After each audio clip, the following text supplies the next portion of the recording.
Today on Writers RX, I'm talking about the 5 mistakes you might be making when you're penning your characters and how to fix them.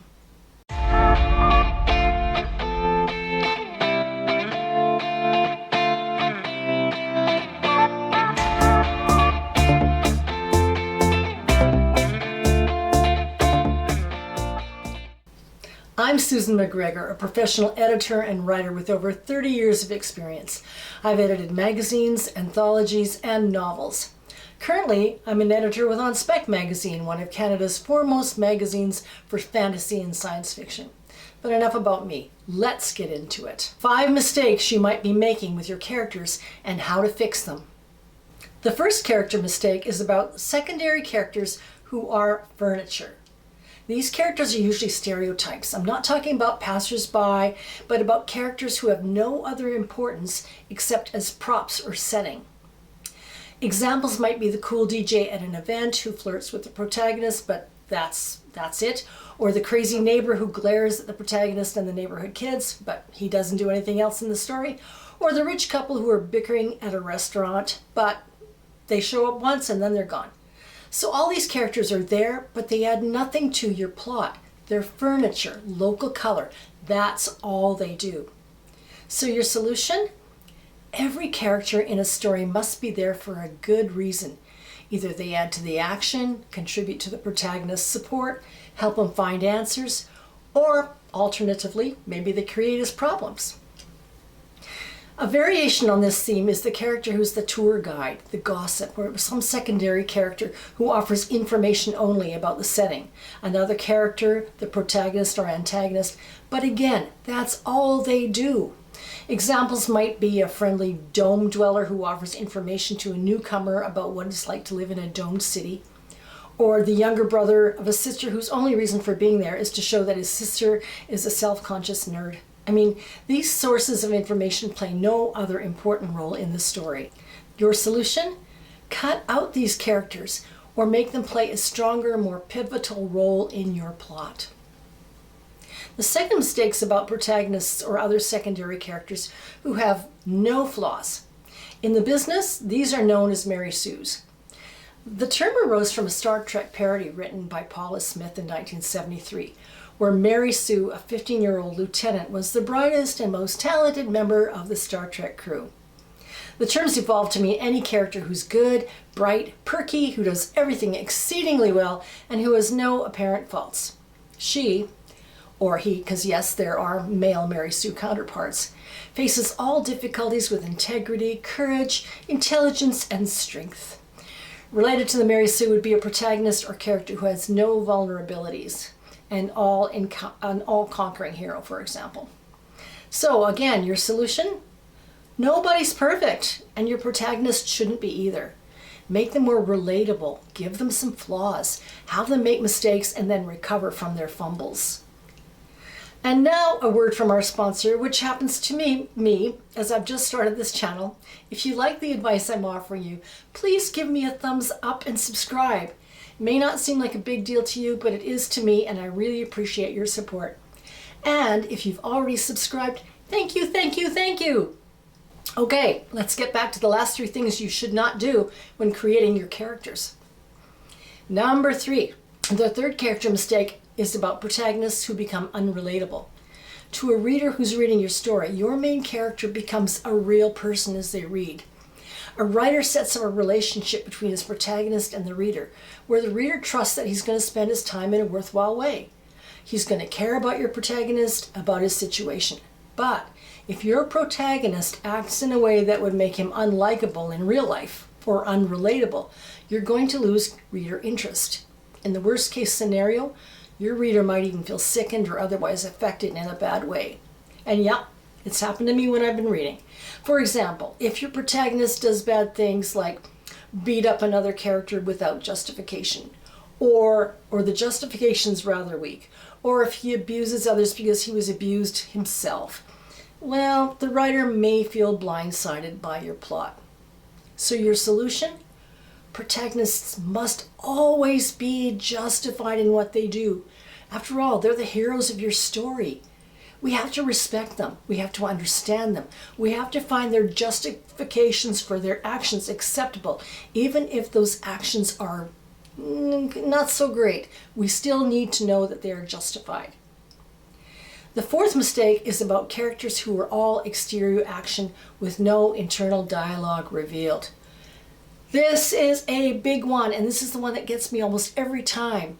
If I read something like this, I'm thinking that the characters are distanced from the reader, okay? The solution: set us inside your protagonist's head. Let us know what he's thinking, how he's reacting in the moment to what's happening to him. And go deeper than you think is enough. I'm going to say that again. Go deeper than you think is enough. I've read entire novels where the author shows us her protagonist in action. What comes to mind, for example, a street smart detective who outmaneuvers and outwits the cops to get to the truth. But we never see what she's feeling about her situation the entire time. A story is so much more entertaining if you treat your reader like your protagonist's conscience, like their best friend, or the angel on their shoulder who knows everything that's going on in your protagonist's head and heart. We, as readers, want to know your protagonist that well. So don't hold back on us. This is how you make your story character-driven rather than plot-driven. The fifth, but by no means final mistake, and there are more, but I'm only going to talk about 5 of them today, is about characters who promise the reader something and then don't deliver on that promise. They show no change by the end. Not so many weeks ago, I read a novel by a literary writer who's quite well known.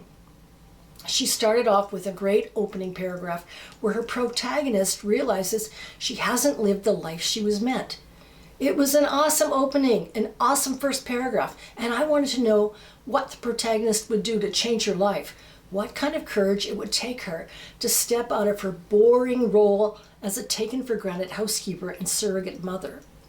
I wanted to see her small victories, her baby steps, of how she finally discovers who she is over and above being a caretaker. The writer promised me a coming-of-age story for a woman in her 60s. Did I get it? Well, as the plot evolved, the protagonist took some steps toward her growth. She got involved with an old high school sweetheart, a man she could have married. Her actual husband had died. And then, at the very climax of the novel, she decides she doesn't want her high school sweetheart, and she leaves him brokenhearted a second time. She decides she's fine just as she is, and she doesn't change at all. She became unfeeling, and in my opinion, worse than ever. I lost all my respect for this character. Now, maybe that was the author's intention. Not that I'd lose my respect for her protagonist or the story, but to show her audience that a lot of us out there just don't have the means or courage to change. We're too set in our ways, especially by the time we hit our 60s. We're our own worst enemies. That said, does this theme make me feel my time was well spent? That I had a worthwhile read? No. I felt ripped off. I didn't like the protagonist anymore. Like I said, we think of them as real people. I thought she was a coward and deserved the boring life she chose. I also wished I'd spent my precious reading time doing something better.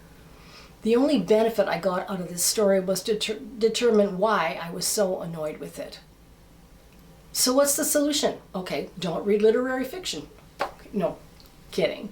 But in that story, I think the solution would have been to have the protagonist treat her high school sweetheart with more kindness. Rather than cutting him off entirely, she might have told him where she was willing and not so willing to go in their relationship.